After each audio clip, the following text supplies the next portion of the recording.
નમસ્કાર દર્શક મિત્રો, આઈચારટીસી ન્યૂઝમાં આપનું હાર્દિક સ્વાગત છે। હું છું આપની સાથે સંધ્યા। તો સમાચારની શરૂઆત કરતા પહેલા નજર કરીશું આજના મુખ્ય સમાચાર પર। ભરૂચ જિલ્લાના 9 તાલુકામાં લાભાર્થી બાળકોની નવી નફોડ સાયકલો ખાઈ રહી છે ધૂળ અને થઈ રહી છે ભંગાર। ભરૂચ જિલ્લાના અનેક તાલુકાઓમાં સાયકલોનો જથ્થો જોવા મળ્યો। અંકલેશ્વરમાં 500 થી વધુ સાયકલ તો જંબુસરમાં 2000 થી વધુ સાયકલ ભંગાર અવસ્થામાં જોવા મળી। ભરૂચ જિલ્લામાં ધોધમાર વરસાદ, 9 તાલુકા પૈકી નેત્રંગ પંથકમાં જળબંબાકારની સ્થિતિ।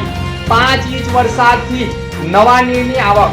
મોવી અને દેડિયાપાડાને જોડતા માર્ગનું નાળું તણાયું, 2 કરોડ ગયા પાણીમાં। નેત્રંગ પંથકનું જુઓ A to Z। સોનાના દાગીના સમાન ગોલ્ડન બ્રિજ લોકો માટે પિકનિક અને સેલ્ફી પોઈન્ટ બન્યો। રજાના દિવસોમાં ગોલ્ડન બ્રિજ લોકોથી ઉભરાયો। અંકલેશ્વર શહેરમાંથી શંકાસ્પદ 4 વ્હીલ ગાડીમાંથી બાળકોને રમવાની નોટોના બંડલો મળી આવ્યા। તપાસમાં લોકોને છેતરપિંડી કરતા હોવાનો ફૂટ્યો ભાંડો, 2 ની ધરપકડ। અંકલેશ્વર શહેર બી ડિવિઝન પોલીસ સ્ટેશન વિસ્તારમાં 4 વ્હીલ ગાડી તથા ભારતીય ચલણી નોટો જેવી કે ચિલ્ડ્રન બેંક ઓફ ઇન્ડિયાની નોટો સાથે 2 ઇસમોને ઝડપી પાડવામાં આવ્યા છે। એલસીબી સબ ઇન્સ્પેક્ટર નાઓને ભરૂચની ટીમ નેશનલ હાઈવે 48 ઉપર વાહન ચેકિંગ દરમિયાન એક અર્ટિગા ગાડી નંબર HR 26BS 9555 ની આવતા તેને રોકી હતી। તેમાં તલાશી લેતા તેમાં લાગતા કાગળિયાની માંગણી કરવામાં આવી હતી। શંકાસ્પદ લાગતા ગાડી ચેક કરતા ગાડીમાંથી ભારતીય ચલણી નોટો જેવી ચિલ્ડ્રન બેંક ઓફ ઇન્ડિયાની બાળકોને રમવાની નોટોના બંડલો મળી આવ્યા હતા। જે શંકાસ્પદ જણાતા પૂછપરછ કરવામાં આવી હતી। અંકલેશ્વર એલસીબી ઓફિસે લઈ જવામાં આવ્યા હતા।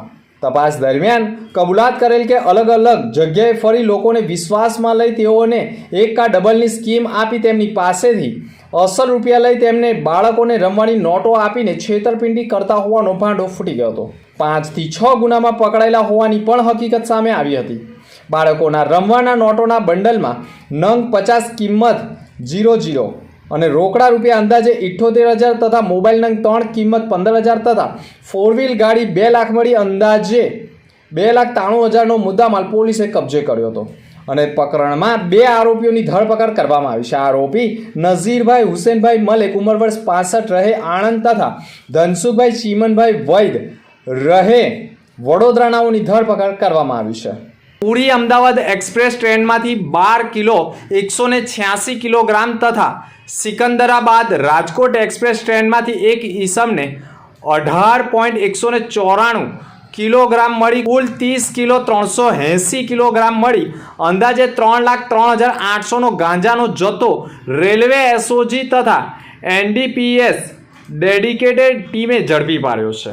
આંતરરાજ્યમાંથી રેલવે ટ્રેન મારફતે ગુજરાત રાજ્યમાં નશાકારક તેમજ માદક પદાર્થોથી હેરાફેરી સદંતર નેસ્ત નાબૂદ કરવા અંગે સૂચના આપી દરેક અધિકારીઓએ ટીમોએ સૂચનાના આધારે અનુસંધાને રેલવે એસઓજી PSI DD વણકર 14મી જુલાઈના રોજ NDPS ડેડિકેટેડ ટીમ સાથે પુરી અમદાવાદ એક્સપ્રેસ ટ્રેનમાંથી 12 કિલો 186 કિલોગ્રામ કિંમત રૂપિયા 1,21,860નો ગાંજો બિનવારસી હાલતમાં ઝડપી પાડ્યો હતો। જ્યારે સિકંદરાબાદ રાજકોટ એક્સપ્રેસ ટ્રેનમાંથી એક ઈસમ નામે ઋષિકેશ ગણપતિ સ્વાઈ ઉંમર વર્ષ 42 ગામ ભેજીપુર પોસ્ટ સિકુલા પુરુષોત્તમપુરા જિલ્લો ઓરિસ્સાવાળાઓ પાસેથી પણ 18.194 કિલોગ્રામ અંદાજે કિંમત રૂપિયા 1,81,940નો ગાંજો મળી આવ્યો હતો। પોલીસે બંને ગુનાઓમાં કુલ 30 કિલો 380 કિલોગ્રામ ગાંજો મળી અંદાજે 3,03,800નો મુદ્દામાલ સ્થળ પરથી ઝડપી પાડ્યો છે અને રેલવે પોલીસે કામગીરી કરી છે। ભરૂચ જિલ્લામાં અનેક સ્થળોએ ધોધમાર વરસાદ તો ક્યાંક અમી છાંટણાઓ થયા હોવાના અહેવાલો વચ્ચે વધુ વરસાદ ટ્રાઇબલ વિભાગ એટલે કે નેત્રંગ પંથકમાં નોંધાયો છે। જેમાં સવારે 8 થી 12 વાગ્યાના સમયગાળા દરમિયાન જ 5 ઇંચથી વધુ વરસાદ નોંધાઈ ચૂક્યો છે। જેના પગલે અનેક નદી નાળાઓ ઉભરાઈ ઉઠ્યા છે। સતત ધોધમાર વરસાદના કારણે અનેક પ્રવાસન સ્થળ એવા ધોધ પણ નયનરમ્ય દ્રશ્યો જોવા મળ્યા છે અને સાથે જ નેત્રંગ પંથક અને દેડિયાપાડાને જોડતા મોવી માર્ગનું પણ તાજેતરમાં જ બનેલું 2 કરોડનું નાળું પણ તણાઈ ગયું છે। જેના લઈને સંખ્યાબંધ ગામના ગ્રામજનો સંપર્ક વિહોણા હોવાના અહેવાલો સામે આવ્યા છે। નેત્રંગ પંથકમાં ધોધમાર વરસાદના પગલે નદી નાળાઓ છલકાઈ ઉઠતા સતત વહેતા પાણીમાં એક યુવાન પણ પાણીથી બચવા માટે તાડના ઝાડ ઉપર ચડી ગયો હતો.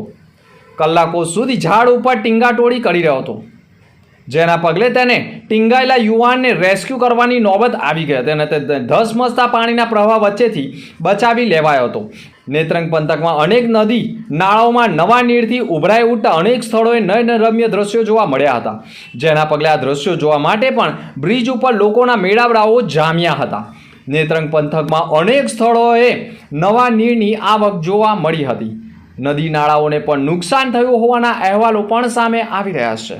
Federation of Muslim education institution Gujarat સરકાર દ્વારા 14 જુલાઈ 2024 રવિવારના રોજ એક શૈક્ષણિક કોન્ફરન્સનું આયોજન કરવામાં આવ્યું. આ કોન્ફરન્સ કેન્દ્રીય વિષય મુસ્લિમ શૈક્ષણિક સંસ્થાઓના સામેના પડકારો અને ભાવિ વ્યૂહરચના હેઠળ આયોજિત કરવામાં આવી હતી. કોન્ફરન્સમાં ભારતભરની વિવિધ પ્રતિષ્ઠિત મુસ્લિમ સંસ્થાઓના સંચાલકો અને હોદ્દેદારો તેમજ વિવિધ શિક્ષણવિદો અને વિદ્વાનોએ પણ ગુજરાત રાજ્યના લગભગ દરેક જિલ્લાઓમાંથી હાજર રહી વિવિધ શૈક્ષણિક સંસ્થાઓના 400 જેટલા ડેલિગેટ્સનું સંબોધન કર્યું હતું. કોન્ફરન્સની શરૂઆત તિલાવંતે કુરાન દ્વારા કરવામાં આવી હતી. જમાયતે ઇસ્લામી હિન્દના ગુજરાત પ્રદેશના પ્રમુખ ડૉક્ટર સલીમ પટ્ટીવાલા કોન્ફરન્સમાં હાજર રહી સન્માનિત મહેમાનો અને શ્રોતાજનોને શબ્દોથી સ્વાગત કર્યું હતું. પ્રવચન બાદ વિવિધ માહિતી પૂરી પાડવામાં આવી હતી. ગુજરાત પ્રદેશના પ્રમુખ ડૉક્ટર ઇફ્તેખાર મલેક દ્વારા પણ કોન્ફરન્સનો હેતુ અને તેની વિભાવના સમજાવવામાં આવી હતી. મુસ્લિમ સમુદાયના શિક્ષણ ક્ષેત્રે ઘણું ખરું કરવા માટે અનેરો ઉત્સાહ અને ચિંતા જોવા મળે છે અને તેમણે ઘણા લાંબા સમયથી તે માટે વિવિધ પ્રયત્નો કરતા રહ્યા છે. લાંબા સફર પછી પણ આપણે જોઈએ તો અપેક્ષિત સફળતા મેળવી શક્યા નથી.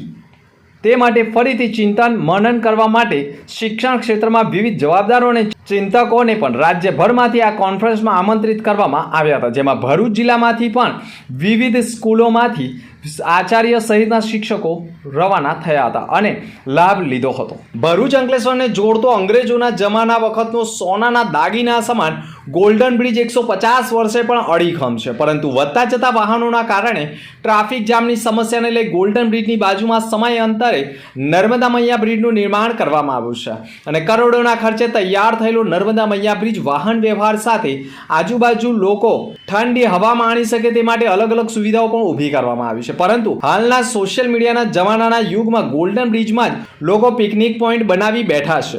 નર્મદા મૈયા બ્રિજ વાહન વ્યવહાર અર્થે ખુલ્લો મુકાયા બાદ ગોલ્ડન બ્રિજને બંધ કરતું પ્રતિબંધ જાહેરનામું હતું અને જિલ્લા વહીવટી તંત્રએ જ પાડ્યું છે. આ વાહન વ્યવહારથી માંડી લોકોની અવરજવર માટે ગોલ્ડન બ્રિજ બંધ કરવામાં આવ્યો હતો, પરંતુ છેલ્લા ઘણા સમયથી ગોલ્ડન બ્રિજ પિકનિક પોઈન્ટ બની ગયો હોય તે મોટી સંખ્યામાં ગોલ્ડન બ્રિજમાં લોકો મેળાવડો જમાવી જોખમી રીતે મોબાઈલમાં સેલ્ફી લઈ રહ્યા છે. સેલ્ફી લેતી વખતે જો નર્મદા નદીમાં કોઈ પડી જાય, ડૂબી જાય અને જીવ ગુમાવે તો જવાબદાર કોણ તેવા સવાલો ઊભા થઈ ગયા છે. ભરૂચ જિલ્લામાં સરકારમાંથી રૂપિયો નીકળે તો લાભાર્થી સુધી પૂરેપૂરો પહોંચવો જોઈએ તે યોજનાનું સુરસુર્યું જોવા મળે છે. અંકલેશ્વર પંથકની પ્રાથમિક શાળામાં અભ્યાસ કરતી બાળાઓને સરસ્વતી સાધના યોજના અંતર્ગત 2015થી બાળકોને ઘરેથી શાળાએ આવવા જવા માટે સાયકલો વિનામૂલ્યે સરકાર તરફથી આપવામાં આવે છે, પરંતુ સરકાર તરફથી આવતી સાયકલો ખરેખર લાભાર્થી વિદ્યાર્થીઓને આપવામાં આવે છે ખરી? આવા પ્રશ્નો ઊભા થયા છે. ભરૂચ જિલ્લાના અંકલેશ્વર પંથકની ઘણી પ્રાથમિક શાળાઓમાં મોટી માત્રામાં સરકારમાંથી આવેલી સાયકલો નવી નક્કોર બિનઉપયોગી હોવાનું રટણ કરી સ્ક્રેપમાં ખપાવી દેવાનું, વેચવાનું કૌભાંડ હોવાનો આક્ષેપ અંકલેશ્વર નગરપાલિકાના પૂર્વ પ્રમુખ ભૂપેન્દ્ર જાનીએ કર્યો છે અને 500થી વધુ સાયકલો બિનઉપયોગી બની રહી હોવાનો આક્ષેપ કરવામાં આવ્યો છે. 2015થી હું માનું છું ત્યાં સુધી દર વર્ષે સ્કૂલની છાત્રાઓ માટે સાયકલ ફ્રી ઓફ કોસ્ટ આપવામાં આવે છે. આ સાયકલોનું વિતરણ જે તે સ્કૂલોને અને જે તે સંસ્થાને સરકારશ્રી તરફથી મળ્યું હોય પણ આજ સુધી મારા ધ્યાનમાં છે કે કોઈ વિતરણ કરવામાં આવેલ નથી. અને આજે પણ આપ નજર કરી શકો તો અંકલેશ્વરની 2-3 સ્કૂલ છે ત્યાં આગળ 500થી વધુ સાયકલોનો જથ્થો પડેલો છે. આ બાબતો અમો દ્વારા વિપક્ષના નેતા હતા ત્યારે ધ્યાન પણ દોરવામાં આવ્યું હતું, પણ એનું કોઈ નિરાકરણ આવ્યું નથી. વર્ષ 2015થી 24 સુધી સરકારમાંથી આવેલી સાયકલો લાભાર્થી વિદ્યાર્થીઓ સુધી પહોંચાડવામાં નહીં આવી અને એક જ જગ્યાએ મોટો જથ્થો એકત્ર કરી હવે સ્ક્રેપમાં ખપાવી દેવામાં આવી રહ્યો હોવાનો આરોપ લાગ્યો છે. માત્ર સરકારમાં આવેલા પુસ્તકો પણ બિનઉપયોગી અને એક તરફ જથ્થામાં એકત્ર કરવામાં આવ્યા હોવાના આક્ષેપ પણ અપક્ષ નગરસેવકે કર્યા છે. સાયકલ ભંગારના ભાવે જશે, તમને કેવું લાગે છે જો સમયસર બાળકોને આપ્યો હતો? જો સમયસર ખરેખર જો બાળકોને આપ્યો હોત તો બાળકો સમયસર સ્કૂલમાં પહોંચતે અને આપણા ખરેખર અભ્યાસ છોકરાઓને સાયકલની જરૂર હતી, પણ આ લોકોએ કેમ એ સાયકલો નહીં આપી એ કંઈ સમજાતું નથી. ઘણી જગ્યાએ ચોપડા પણ પડી રહ્યા છે. હવે આ સાયકલની જે આવક આવશે એ રૂપિયા ક્યાં જશે, કોના ગજામાં જશે? એ કોને ખબર કે કોના ગજવામાં જશે, પણ મને તો એવું લાગી છે કે આ ખરેખર ભ્રષ્ટાચાર કરી રહ્યા છે.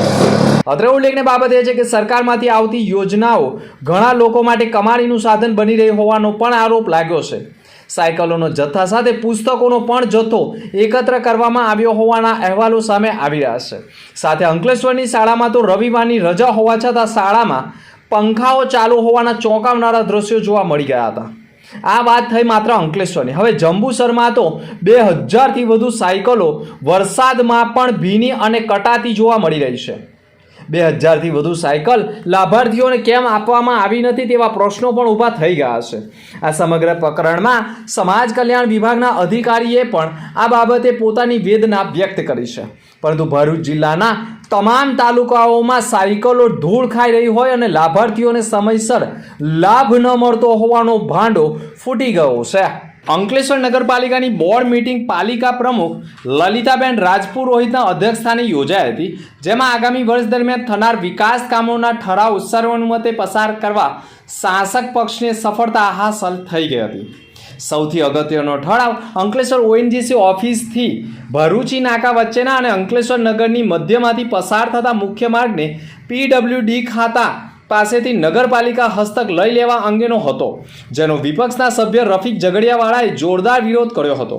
તો તેમના સૂરમાં શાસક પક્ષના કેટલાક સભ્યોએ સૂર પુરાવ્યો હતો. જોકે પક્ષની શિસ્તને લઈ તેઓ ખુલ્લી રીતે વિરોધ કરી શક્યા નહોતા.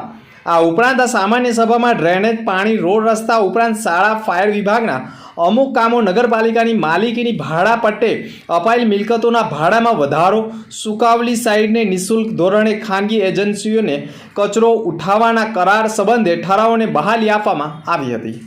આજ રોજ નગરપાલિકા સભાખંડમાં બોર્ડ મીટિંગ યોજાઈ હતી. આમાં એજન્ડા પર 47 જેટલા કામો લેવામાં આવ્યા. તમામ કામો વધુ મતે તેમજ સર્વાનુમતે મંજૂર કરવામાં આવ્યા હતા. તેમજ ભરૂચી નાકાથી લઈને 3 રસ્તા થઈને ઓએનજીસી બ્રિજ સુધીનો રોડ નગરપાલિકા હસ્તકમાં લેવાનું ઠરાવ કરવામાં આવ્યું છે. તેમાં જીનવાળા સર્કલનું પણ કામ લેવામાં આવ્યું છે. એવા તમામ વિકાસલક્ષી કામો લેવાના આવ્યા છે. ભરૂચ જિલ્લાના ઝઘડિયા તાલુકાના રૂડ ગામે ઇલેક્ટ્રિક કરંટ લાગતા 3 બકરાઓના મોત થયા છે. આ અંગે રાજપારડી પોલીસમાંથી મળતી માહિતી અનુસાર ચંપાબેન તેમજ ગતરોજ બપોરના સમયે બકરાઓ તેમજ ઘેટાઓ લઈને રૂડ ગામની સીમા ચરાવવા ગયા હતા. આ બકરાઓ ચરાવીને ઘરે આવવા સારું નીકળ્યા હતા. તે સમયે 4 વાગ્યાના અરસામાં જ ગામના સરકારી દવાખાના પાસે આવતા દવાખાનાના ગેટની આગળના ભાગે બકરાઓ ગયા હતા.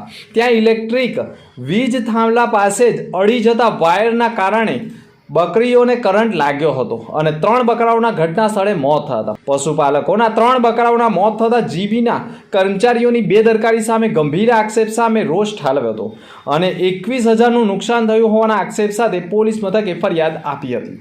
અંતમાં ફરી એક નજર આજના મુખ્ય સમાચાર પર. ભરૂચ જિલ્લાના 9 તાલુકામાં લાભાર્થી બાળકોની નવી નફોડ સાયકલો ખાઈ રહી છે ધૂળ અને થઈ રહી છે ભંગાર.